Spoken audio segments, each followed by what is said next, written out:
Hello दोस्तों। ये कहानी है थॉरफिन नाम के एक ऐसे बच्चे की जो कि रहता आइसलैंड में है, लेकिन उसका सपना है एक दिन विनलैंड जाना, जो कि बहुत ही गर्म और उपजाऊ जगह है।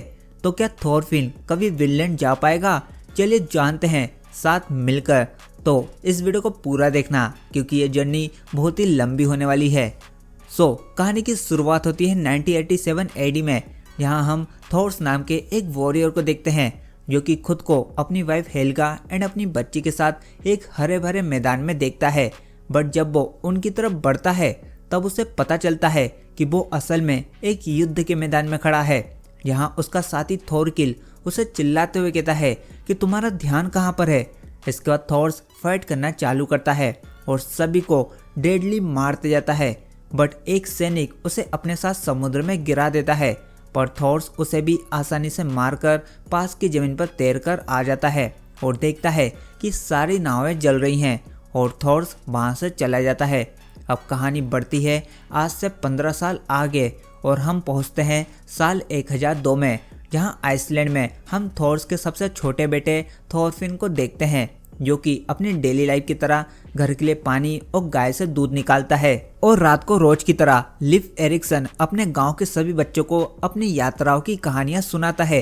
लिव सभी बच्चों को बताता है कि कैसे उसने मार्कलैंड छोड़ने के बाद अपने साथियों के साथ मिलकर एक नई जगह खोजी थी जो कि दक्षिण में थी, और वो बहुत ही हरी भरी जगह थी जहाँ घास के मैदान थे, हर जगह फलों के पेड़ थे और वहाँ कोई भी युद्ध नहीं होते थे। इसलिए हमने उस जगह का नाम रखा विनलैंड, जहाँ हर कोई खुशी से रहता था। शुरू में हमें वहाँ के लोगों से बातचीत करने में मुश्किलें हुई, लेकिन जल्दी ही हमने उनसे अच्छे संबंध बना लिए।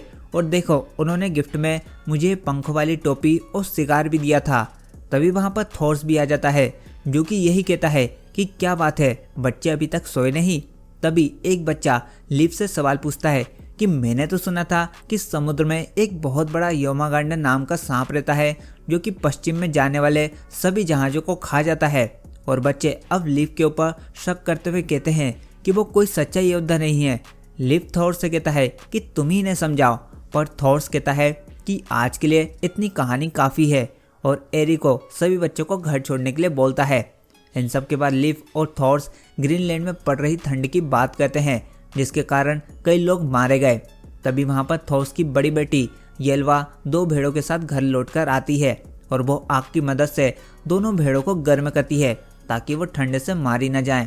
यहाँ पर लिव कहता है कि यहाँ आइसलैंड में भी रहना बहुत ही कठिन है।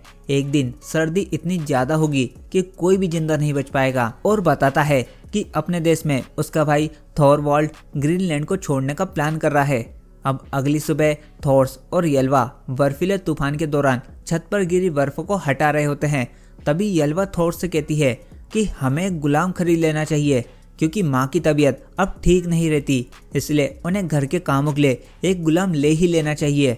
लेकिन थॉर्स बस यही बोलता है कि बिना गुलाम के भी उसका परिवार अच्छी तरह से जी रहा है। तभी येल्वा छत से फिसलकर नीचे गिर जाती है और वो देखती है कि बर्फ के नीचे एक आदमी है। वहीं दूसरी ओर हम लिव और थॉरफिन को देखते हैं, जहां थॉरफिन लिव से पूछता है कि आपने जो कहानी बताई थी क्या वो सच्ची थी, एंड कहता है कि मैं आपकी कहानी पर विश्वास करूंगा अगर आप मुझे भी अपनी नाव पर सवार होने दें। लिव कहता है कि इसके बजाय तुम्हें अपने पिता के जहाज पर सवार होना चाहिए, पर थॉरफिन बताता है कि उसके पिता उसे नहीं जाने देंगे चाहे वो कितनी ही बार कहे। तो लिव बताता है कि थॉर्स तुम्हें बचाने की कोशिश कर रहा है क्योंकि समुद्र बहुत ही खतरनाक है, और बताता है कि एक दिन मेरा जहाज ब्रिटा लिहेड के पास एक खाड़ी में फंस गया था और धीरे धीरे बर्फ ने पूरे जहाज को तोड़ दिया था। मैं पूरे 1 महीने तक वहाँ बर्फ में फंसा रहा क्योंकि मैं लापरवाह था और मैंने अपने बाकी के 6 साथियों को खो दिया था। इसके बाद थॉरफिन समुद्र की ओर देखते हुए कहता है कि वो आखिर इतने दूर उत्तर में आइसलैंड पर रहने क्यों आए।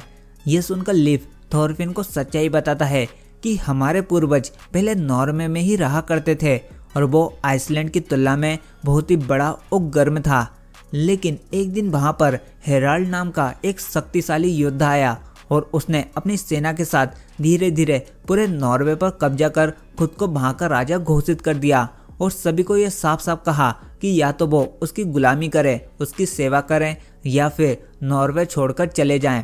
अब कुछ लोगों को हेराल्ड की गुलामी से नफरत थी और उन्होंने अपने घर को छोड़ने का फैसला किया, जिसमें हमारे पूर्वज भी शामिल थे।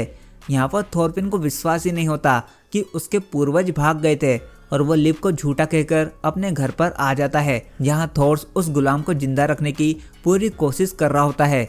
येल्वा यहाँ पर कहती है कि ये एक भगोड़ा गुलाम है, अगर इसके मालिक को पता चल गया कि हम इसकी मदद कर रहे हैं तो हमारे गांव को परेशानी हो सकती है।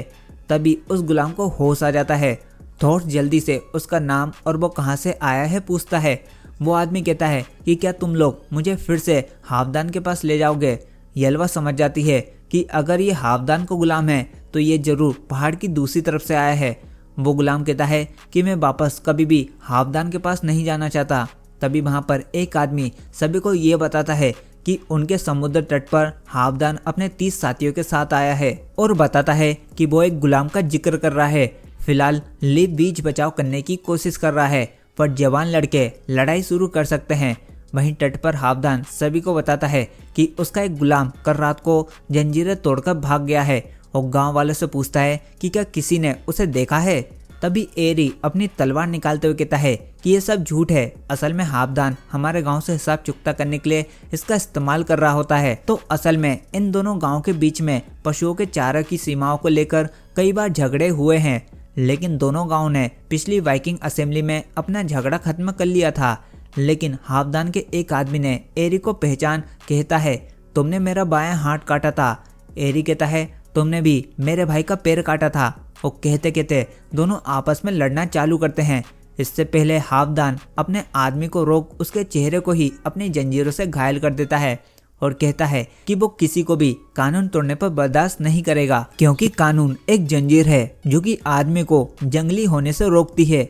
और कहता है वो गुलाम स्लाव वंश का युवक है। मैं फिर कहता हूँ, किसी ने उसे देखा। यहाँ वो गुलाम सपने में खुद को उपजाऊ फूलों और पक्षियों से भरे मैदान में पाता है। थॉर्स कहता है, जागते रहो, आंखें बंद मत करना। गुलाम अपने माता पिता और बहन को पुकारता है और पूछता है कि वो कहाँ पर है, जिससे थॉर्स झूठ बोलता है कि वो पश्चिम से दूर समुद्र तट के पास विनलैंड नाम की जमीन पर है। तभी वहाँ पर हावदान पहुँच जाता है। हेल्गा थॉरफिन को बाहर ले जाती है। तभी वहाँ पर एल्वा हावदान को समझाने की कोशिश करती है कि मैंने ही आपको इसके बारे में बताया है, हम लोग बस इसकी जल्दी से ठीक होने में मदद कर रहे थे, इसे छुपा नहीं रहे थे।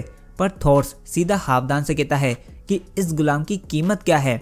हावदान के बताने पर कि उसने इसके लिए 2 जवान भेड़ें दी थी, थॉर्स 3 भेड़ें देने को तैयार हो जाता है। हावदान कहता है लेकिन उसे इसे वापस ले जाना होगा ताकि और कोई भी भागने की हिम्मत ना करे, ये एक उदाहरण बनेगा। थॉर्स 8 भेड़ें देने को तैयार हो जाता है। हावदान कहता है लेकिन तुम इसका करोगे क्या, इसे आज़ाद करोगे तो आखिर ये जाएगा कहाँ। पर थॉर्स चुपचाप रहता है और थॉरफिन ये सब छुपकर देख रहा होता है। लेकिन अगली सुबह हम देखते हैं कि उस गुलाम ने रात में ही दम तोड़ दिया था और येल्वा यहाँ पर रोते हुए कहती है कि हमने अपनी 8 भेड़ें फालतू में ही गंवा दी। थॉरफिन थॉर्स से पूछता है कि क्या सच में हमारे पूर्वज नॉर्वे से भाग गए थे। थॉर्स कहता है हाँ ये सच है, और अपने बेटे के सर पर हाथ रखते हुए उत्तरी लाइट्स को देखता है। तभी हम फ्लोकी और जॉम्स विकिंग्स को आइसलैंड की ओर रवाना होते हुए देखते हैं और लास्ट में हमें थॉर्स के घर पर रखा हुआ एक संदूक दिखाया जाता है। और इसी के साथ ये एपिसोड यहीं पर ही खत्म हो जाता है। सो दोस्तों, आई होप आपको मेरी ये एक्सप्लेनेशन वीडियो पसंद आई होगी। अगर हाँ तो प्लीज़ मुझे सपोर्ट करना मत भूलना, और आगे के एपिसोड मिस नहीं करना चाहते हो तो चैनल को अभी सब्सक्राइब कर बेल आइकन को ऑल पर कर लो, एंड वीडियो को लाइक करने के साथ साथ अपने दोस्तों को भी जरूर शेयर कर देना। बाकी मैं मिलता हूँ जल्दी, तब तक के लिए goodbye and take care.